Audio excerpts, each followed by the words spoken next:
Hello' everyone, কি খবৰ আপোনালোকৰ? ভালে আছেনে বাৰু সকলো? বহুত বেছি ঠাণ্ডা পৰিছে, আশা কৰিছোঁ সকলো ভালেই আছে, কুশলে আছে। আৰু আজি পিটনিয়াৰ এটা ভিডিঅ' লৈ আহিছোঁ। আমাৰ ঘৰত এইবাৰ পিটনিয়া ফুলি আছে। ডিচেম্বৰ ফাৰ্ষ্ট উইকমানৰ পৰা ফুলি আছিলে আৰু বহুতখিনি ফুলিলে আৰু এতিয়া এয়া ফুলি আছে। মৰহিছে, বহুতখিনি ফুলি হৈছে। আৰু আজি ভাবিছোঁ কেনেকৈনো পিটনিয়া আমি যতন লৈছোঁ তাৰ ওপৰতে এটা ভিডিঅ' বনাই আপোনালোকক দেখাওঁ। আৰু আমাৰ পিটনিয়া এনেকৈ হেং কৰি পেলাই টাবত লগাইছোঁ আৰু দেখিবলৈ এনেকৈ ভাল লাগে। আৰু পিটনিয়া এটা বেষ্ট ছিজন ফ্লাৱাৰ হয় আৰু দেখিবলৈ খুব ধুনীয়া হয়। বিভিন্ন কালাৰৰ ইয়াৰ ভেৰাইটি কালাৰ পোৱা যায়। আৰু চাওক, এইটো ইমান ধুনীয়া কালাৰ হয়। বহুতকেইটা বেলেগ বেলেগ কালাৰৰ ফুলি আছে আমাৰ ঘৰত আৰু ইমান ধুনীয়া। এইটো এটা কালাৰ, বহুত ধুনীয়া ফুল। আৰু এনেকৈ বহুতখিনি ফুল একেলগে ফুলি থাকিলে দেখিবলৈও বহুত ভাল লাগে। আৰু এজোপা এই ফুলবিধ ডিচেম্বৰ প্ৰথমৰ পৰা প্ৰায় মাৰ্চৰ লাষ্টমানলৈকে ফুলি থাকে। অক্টোবৰ মাহতে আমি এই পুলিবোৰ লগাইছিলোঁ। এতিয়া প্ৰায় 2 মাহ হৈছে আৰু 2 মাহতে বহুত ডাঙৰ হৈ ধুনীয়াকৈ ফুলি আছে।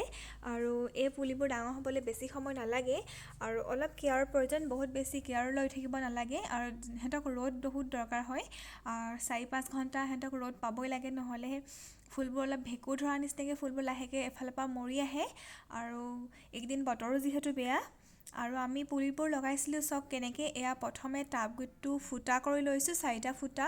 আৰু খোলাকটি যিটো টাবৰ ভাঙি থোৱা টাবৰ খোলাকটি থাকে, আমি সেয়া ব্যৱহাৰ কৰিছোঁ। আপোনালোকে ইটা টুকুৰা ব্যৱহাৰ কৰিব পাৰে। ইয়াত ফুটাকেইটা ওপৰত এনেকৈ দি দিছে যাতে পাছত মাটিটো দি ধুনীয়াকৈ পানীটো সৰকি যাব পাৰে।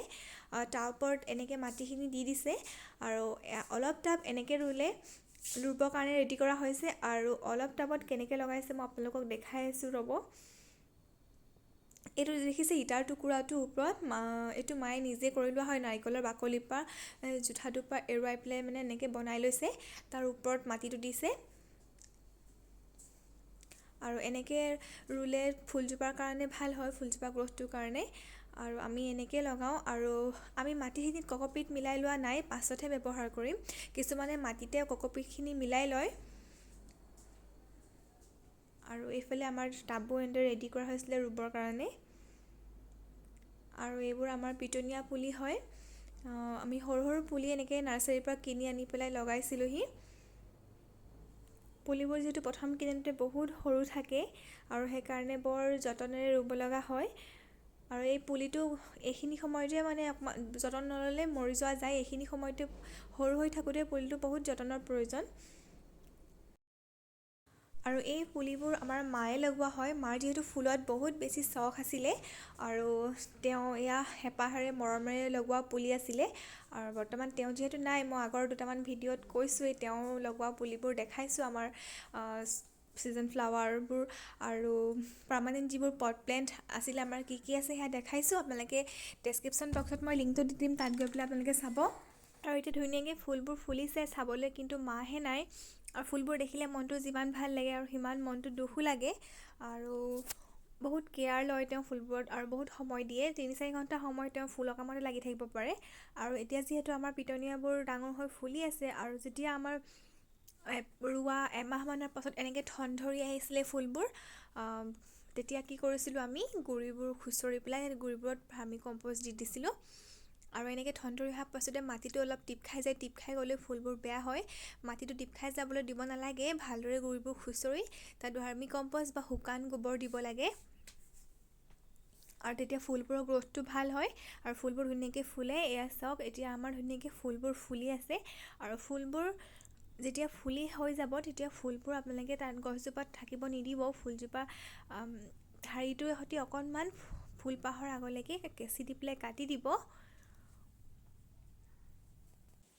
মৰহি যোৱা ফুলবোৰ কাটি দিলে ফুলজোপাৰ কাৰণেই ভাল হয়।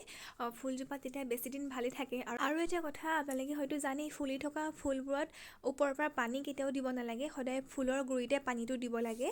আৰু পানীটো যেতিয়া আপোনালোকে দিব, সদায় ফুলৰ গুৰিত দিব, নহ'লে ফুলৰ পাতটোৰ কাৰণেও বেয়া আৰু ফুলপাহৰ কাৰণেও বেয়া।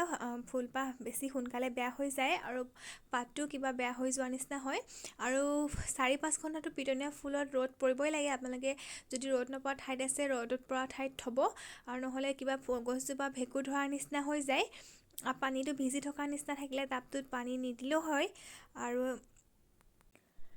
এতিয়া আমাৰ ফুলবোৰ প্ৰায় 2 মাহ হৈছে আৰু এতিয়া আমাৰ আকৌ এবাৰ গুৰিবোৰ খুচৰিব হৈছে। গুৰিবোৰ খুচৰি পেলাই গুৰিত আৰু আকৌ এবাৰ ভাৰ্মি কম্প'ষ্ট দিব লাগিব। মাটিটো টিপ খাই গৈছে আৰু মাটিটো টিপ খাই থাকিলে ফুলজোপা বেয়া হৈ যায়, বিভিন্ন ধৰণৰ বেমাৰেও দেখা দিয়ে আৰু ফুলবোৰ নুফুলা হয়। সেইটো কাৰণে আৰু এবাৰ খুচৰি ভাৰ্মি কম্প'ষ্ট দিব লাগিব। এয়া দেখিছে ছাইডতে সেয়া বেয়া হৈ গৈছে সেইজোপা ফুল। আৰু এইকেইদিন যিহেতু বৰষুণো বহুত বেছি হৈছে আৰু সেইটো কাৰণে ফুলৰ গুৰিবোৰ ভিজি আছে বহুত কেইবাদিনো। এয়াই আছিলে পিটুনিয়া ফুলৰ ওপৰত মোৰ সৰুকৈ এটা ভিডিঅ'। যদি ভিডিঅ'টো আপোনালোকৰ ভাল লাগিলে তেতিয়া লাইক কৰিব, কমেণ্ট কৰিব আৰু চেনেলটো ছাবস্ক্ৰাইব কৰিবলৈ নাপাহৰিব। চেনেলটো প্লিজ ছাবস্ক্ৰাইব কৰিব, যিহেতু এইটো মোৰ নতুন চেনেল হয়, নতুনকৈ খুলিছোঁ আৰু আপোনালোকে ছাবস্ক্ৰাইব কৰি মোক আগবাঢ়ি যোৱাত সহায় কৰিব বুলি মই আশা ৰাখিছোঁ। আপোনালোকে লাইক কৰিলে, ছাবস্ক্ৰাইব কৰিলে চেনেলটো মনত সাহস হয় আৰু ভিডিঅ'বোৰ বনাবলৈও ভাল লাগে। সেইটো কাৰণে আশা ৰাখিছোঁ আপোনালোকে মোক ছাবস্ক্ৰাইব কৰিব বুলি চেনেলটো। তেতিয়াহ'লে অন্য এটি নতুন ভিডিঅ'ৰ সৈতে আকৌ লগ পাই আছোঁ।